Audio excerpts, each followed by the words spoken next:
حضرت فاطمہ الزہرا رضی اللہ تعالی عنہا جب بیمار ہوئی اور اسی بیماری میں وہ فوت ہوئی تو اسی بیماری کے ایام میں جناب ابو بکر صدیق رضی اللہ تعالیٰ عنہ کی اہلیہ محترمہ حضرت اسماء بنت عمیس رضی اللہ تعالی عنہا حضرت فاطمہ کے ساتھ تھی. تو حضرت فاطمہ الزہرا رضی اللہ تعالی عنہا نے شکایت کی، پریشان ہوئی، روئی کہ میرے وفات کے بعد کہیں ایسا نہ ہو کہ میرا جنازہ اس حال میں نکلے کہ لوگ میرے جنازے کو دیکھنے لگے. تو جناب حضرت اسماء بنت عمیس رضی اللہ تعالی عنہا نے فرمایا میں نے حبشہ کے لوگوں کے جنازے دیکھے ہیں کہ وہاں جب جنازہ اٹھایا جاتا ہے تو جو ہے بڑی شان شوکت اور بڑے باپردہ طریقے سے ان جنازوں کو، خواتین کے جنازوں کو اٹھایا جاتا ہے. اسی طرز پر ہم آپ کے جنازے کی ترتیب بنائیں گے. اور پھر عملی طور پر چارپائی پر چند چیزیں رکھ کر کے حضرت فاطمہ کو سمجھایا تو حضرت فاطمہ رضی اللہ تعالیٰ عنہ کے چہرے پر مسکراہٹ آئی. اور یہ آخری مسکراہٹ اور ہنسنا خاتون جنت کا اگر کسی نے دیکھا ہے تو وہ کون ہے؟ جناب ابو بکر صدیق رضی اللہ تعالیٰ عنہ کی زوج محترمہ حضرت اسماء بنت عمیس ہے.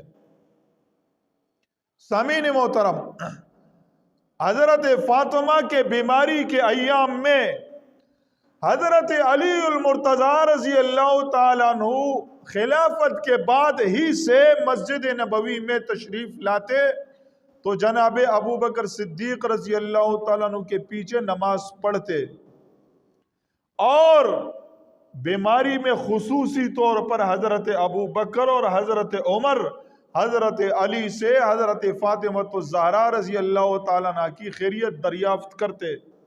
یہ ایک محبت اور تعلق کی بات تھی.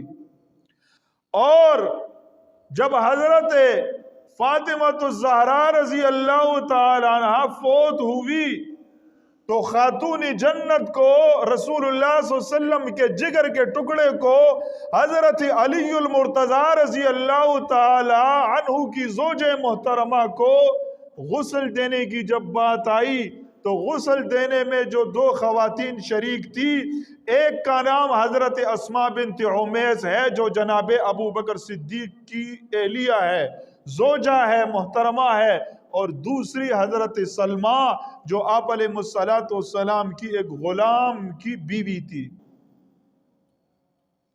اور غسل دینے کے بعد حضرت فاطمہ الزہرا رضی اللہ تعالیٰ عنہ کے جنازے کو رات کے وقت میں گھر سے نکالا تاکہ جس خاتون جنت پر دنیا کے اندر کسی کی نگاہ نہیں پڑی تھی، مرنے کے بعد اس کی جنازے پر بھی کسی نامحرم کی نظر نہ پڑے. یہ ہوتا ہے اسلامی طریقہ.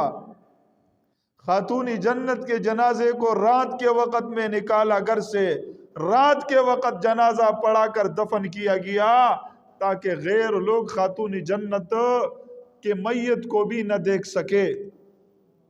اور آج کل اپنے آپ کو عاشق رسول کہلوانے والے، اہل بیت کے محبت کے دعوے دار، ان کے جنازے خواتین کے جب گھروں سے نکلتے ہیں اس انداز میں نکلتے ہیں کہ الامان والحفیظ. بندہ جو ہے یہ سمجھتا ہے کہ گویا یہ کوئی جنازہ نہیں ہے، اور جنازے کے بعد پھر جو بدعات اور رسومات کیا جاتا ہے، خاتون کی لاش پڑی ہوئی ہوتی ہے اور اوپر سے جو ہے بدعات، خرافات اور رسومات کا سلسلہ چل رہا ہوتا ہے. اور دین کو سمجھنے والے ان کے پاس کڑے ہو کر جو ہے یہ نظارہ دیکھتے رہتے ہیں. کتنی بڑی افسوس کی بات ہے. کیا دین کو میں اور آپ صحابہ سے زیادہ سمجھتے ہیں؟ کیا دین سے، حضور علیہ الصلوۃ والسلام سے، آپ کے اہل بیت سے ہم اور آپ زیادہ محبت اور عقیدت رکھتے ہیں یا صحابہ رکھتے تھے؟ صحابہ رکھتے تھے. دین کو ہم سے زیادہ انہوں نے سمجھا. انہوں نے اپنے آنکھوں سے، اپنے کانوں سے رسول اللہ صلی اللہ علیہ وسلم کے ارشادات کو سنا، اپنے آنکھوں سے آپ کے اعمال کو دیکھا اور اس کو دیکھ کر خود اپنایا. تو دین کو ہم سے زیادہ وہ سمجھنے والے تھے. ہم اور آپ تک دین پہنچایا صحابہ نے. اسی وجہ سے رسول اللہ صلی اللہ علیہ وسلم نے فرمایا علیکم بسنتی و سنت الخلفاء الراشدین المہدیین. جس طرح میری سنت پر چلنا تمہارے لیے ضروری اور لازم ہے، اسی طرح میرے خلفاء راشدین کے طریقے پر چلنا بھی تم پر کیا ہے؟ لازم ہے، تاکہ تم بھٹک نہ جاؤ، راہ راست سے پھر نہ جاؤ. میرے طریقے پر چلو اور میرے خلفائے راشدین کے سنت پر کو اپناتے ہوئے اس پر چلو. اپنی طرف سے دین کے اندر خرافات نہ بناؤ. اور جو لوگ اپنی طرف سے دین کے اندر خرافات بنا کر اسے دین اور مذہب کا حصہ سمجھتے ہیں، تو ایسے لوگوں کے بارے میں روایات میں آتا ہے کہ رسول اللہ صلی اللہ علیہ وسلم قیامت کے دن میدان محشر میں ان سے منہ پھیر لیں گے. پوچھا جائے گا یا رسول اللہ صلی اللہ علیہ وسلم یہ تو آپ کے امتی ہے، یہ تو آپ پر ایمان لانے والے ہیں.